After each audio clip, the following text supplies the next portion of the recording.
ஜோதி தெரியுது, மகர ஜோதி தெரியுது.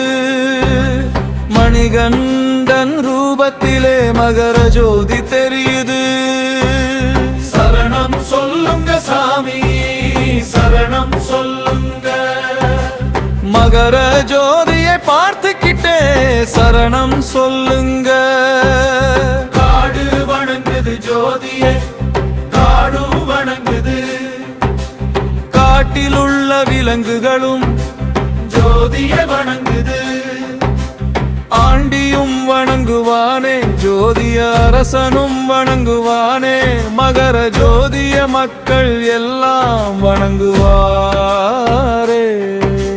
சரணம் சொல்லுங்க சாமி, சரணம் சொல்லுங்க.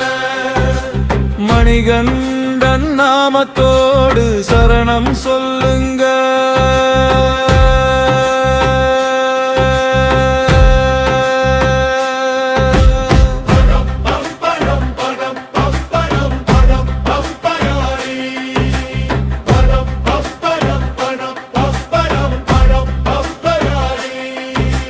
மகர ஜோதியை பார்த்து இப்போ மனசு